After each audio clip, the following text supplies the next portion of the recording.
Selamat sore pemirsa, Berita Nusantara kembali menyapa Anda pada hari ini. Sejumlah berita aktual akan kami sajikan untuk Anda. Bersama saya Haifatunisa, inilah Berita Nusantara selengkapnya.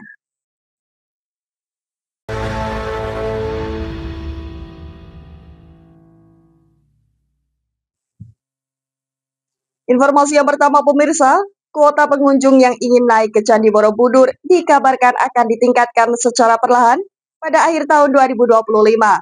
Yang sebelumnya kuota tersebut hanya dibatasi sebanyak 1.200 orang per hari. Hal tersebut disampaikan oleh Direktur Utama PT Taman Wisata Candi Borobudur, Prambanan dan Ratu Boko, Febrina Intan pada Kamis 28 Agustus lalu. Febrina mengatakan bahwa penambahan tersebut bergantung pada tingkat kunjungan wisatawan serta aspek konservasi buatan.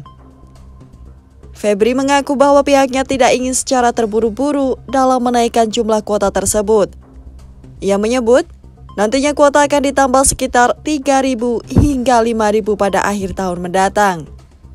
Sementara itu, menurut keterangan pengelola PT Taman Wisata Borobudur, Aisu Hartanto, mengatakan bahwa penambahan kuota ini masih dalam tahap pembahasan antara pihaknya, Kementerian Kebudayaan, dan Kementerian Perekonomian. Java TV melaporkan. Kita beralih ke informasi selanjutnya pemirsa. Komisi Pemberantasan Korupsi memanggil mantan analis kebijakan Haji Mida, para Direktorat Bina Umroh dan Haji Khusus Kementerian, Abdul Muhyi, sebagai saksi kasus korupsi kota haji. Hal tersebut disampaikan oleh juru bicara KPK, Budi Prasetyo, dalam keterangan pada Jumat 29 Agustus lalu. Selain memanggil mantan analis kebijakan, pihaknya juga memanggil Biro Perjalanan Haji dan Umroh, Maktur, dalam kasus ini. Adapun KPK saat ini tengah menyelidiki kasus korupsi kota haji tahun 2023-2024 di Kementerian Agama di era Yakut Holil Kaumas. Dalam kasus ini, KPK menduga ada penyelewengan terhadap pembagian 20.000 kuota tambahan yang diberikan oleh Arab Saudi. Sementara itu, dalam kasus ini diperkirakan negara mengalami kerugian hingga mencapai 1 triliun rupiah. Java TV melaporkan. Kita beralih ke informasi lainnya. Dapur Makan Bergizi Gratis atau MBG di Kabupaten Semarang menerapkan pengawasan ketat untuk mencegah insiden keracunan makanan yang dialami siswa.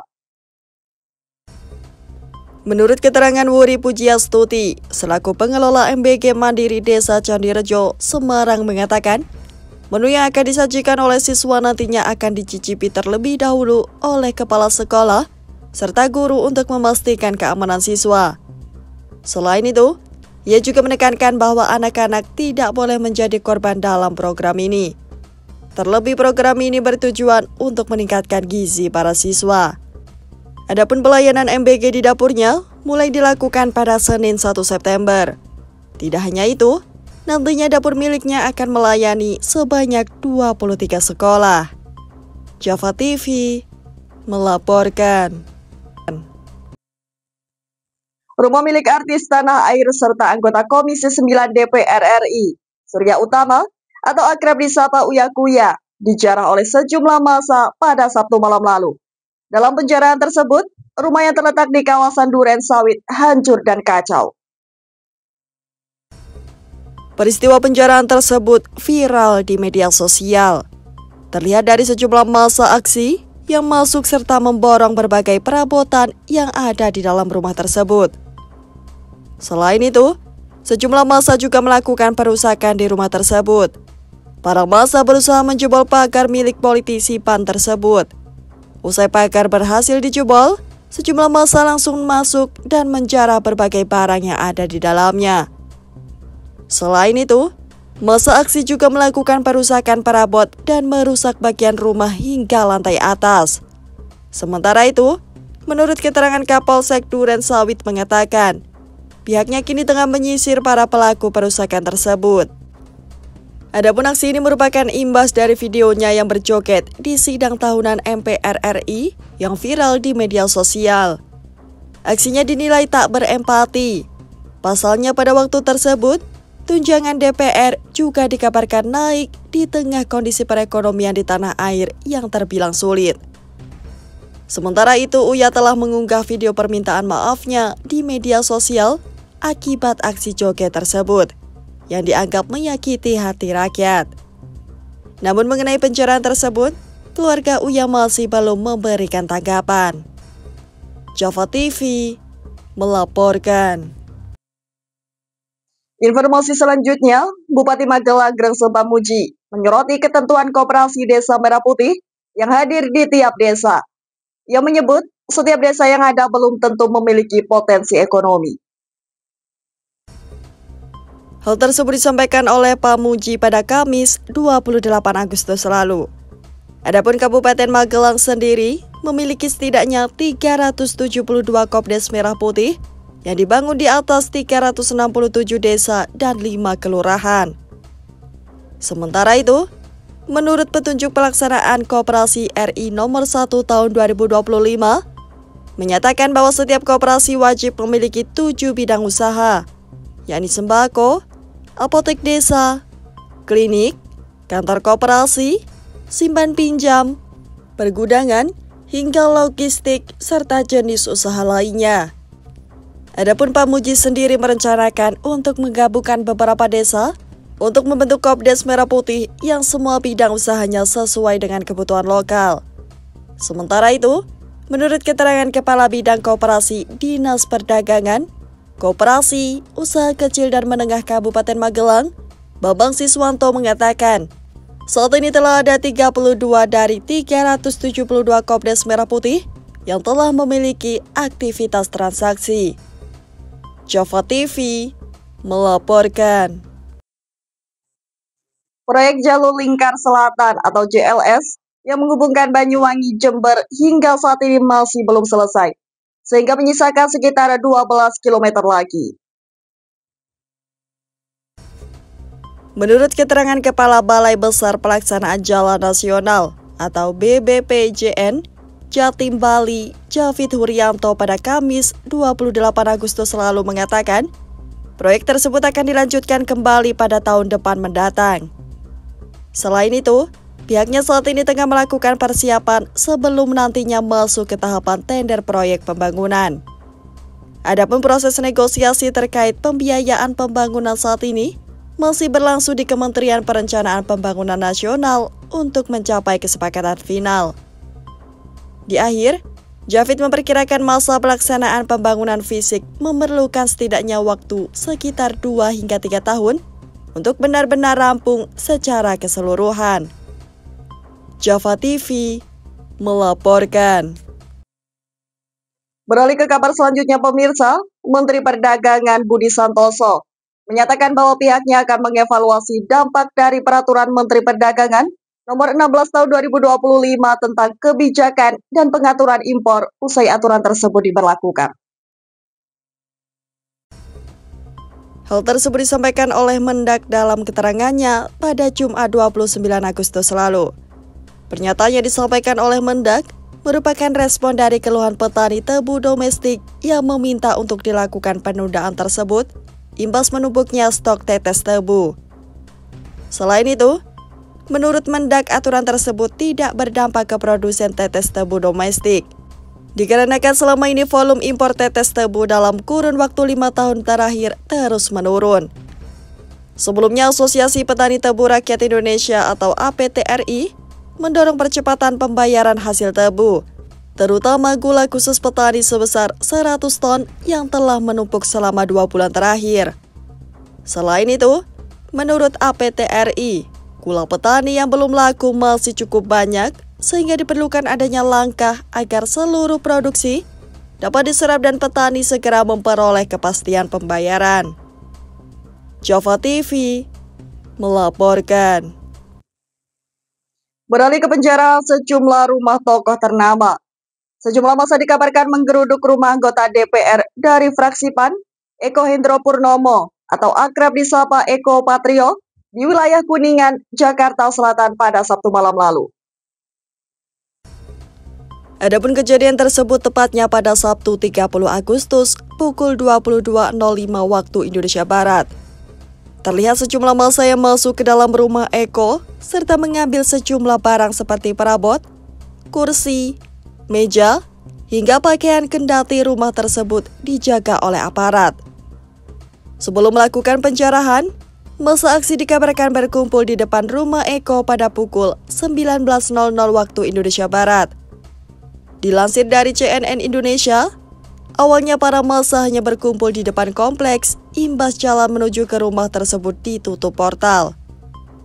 Namun jumlah massa yang kian membludak menyebabkan para massa mulai bergerak menuju ke rumah Eko, setelah sebelumnya memalsukan penjaga keamanan kompleks untuk membuka portal. Adapun aksi ini merupakan akibat dari video viralnya yang tengah berjoget di tengah isu kenaikan tunjangan anggota dewan. Eko menjadi salah satu pihak yang rumahnya digeruduk massa selain Uya dan Sahroni.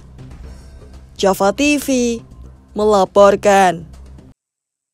Beralih ke informasi lainnya, Badan Pangan Nasional Republik Indonesia berkolaborasi dengan Dinas Ketahanan Pangan Kabupaten Nganjuk pada Sabtu 30 Agustus 2025 lalu sukses mengadakan acara Gerakan Pangan Murah. Pada kegiatan tersebut, masyarakat merasa sangat terbantu. Pasalnya selain harga yang murah, pada kegiatan tersebut juga membantu kestabilan harga pokok. Kegiatan tersebut dihadiri oleh berbagai pihak, diantaranya yaitu Kecamatan Nganjuk, Kepala Dinas Ketahanan Pangan Kabupaten Nganjuk, Kapolres Nganjuk, dan Dim 0810, Forkopimda, dan para tamu undangan lainnya.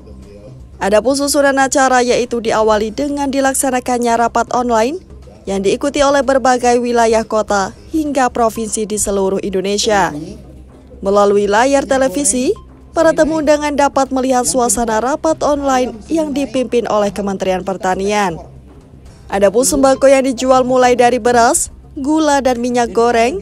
Untuk harga sembako sendiri terbilang sangat terjangkau dibanding dengan harga di pasaran.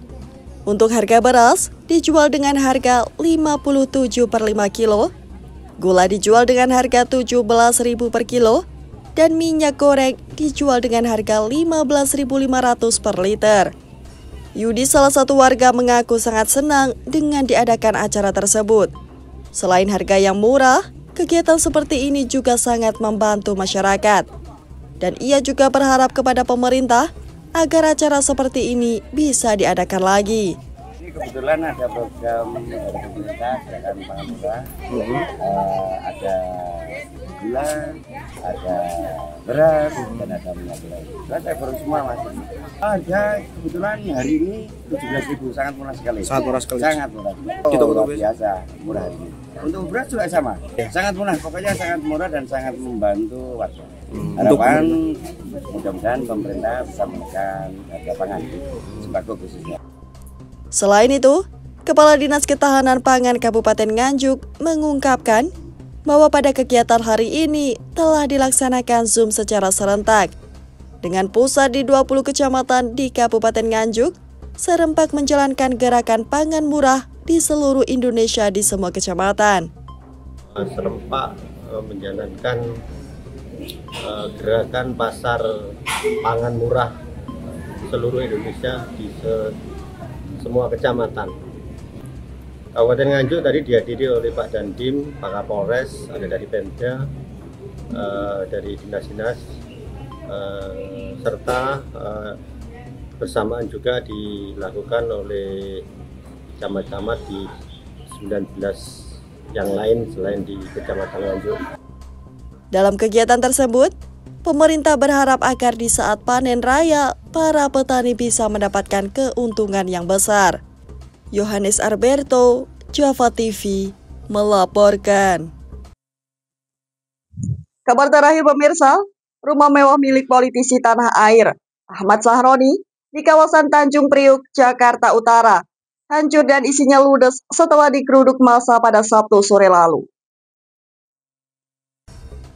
Dari berbagai informasi, para massa tidak hanya menjarah isi rumah, namun juga merusak pagar serta merusak mobil listrik mewah yang ada di halaman rumah tersebut. Selain melakukan aksi perusakan, beberapa massa juga menjarah barang yang ada di rumah politisi tersebut. Antara lain barang berharga milik Sahroni, peralatan elektronik, hingga sebuah drone. Tak hanya itu, tampak kondisi dalam rumah yang hancur porak-poranda. Adapun aksi ini dimulai ketika massa berkumpul di depan rumah Sahroni dan mencarinya imbas pernyataan kontroversialnya. Namun massa yang terlanjur emosi mulai melempari rumah dengan batu serta benda keras. Selanjutnya massa mulai merusak pagar dan mulai masuk ke halaman rumah Sahroni dan mulai menghancurkan sebuah mobil listrik merek Lexus yang terparkir di halaman rumah. Belum puas dengan hal tersebut, massa mulai masuk ke dalam rumah dan merusak isi rumah serta menjarah berbagai barang. Adapun aksi ini merupakan akibat dari pernyataan yang dilontarkan oleh Sahroni yang menuai kecaman karena menyebut orang-orang yang ingin membubarkan DPR adalah orang tolol. Pernyataan tersebut dilontarkan akibat tingginya tunjangan anggota dewan. Java TV melaporkan. Baik pemirsa, informasi tadi sekaligus menjadi penutup pada jumpaan kita hari ini. Saya Haifatunisa dan segenap tim redaksi yang bertugas pamit undur diri. Selamat sore, salam berita Nusantara.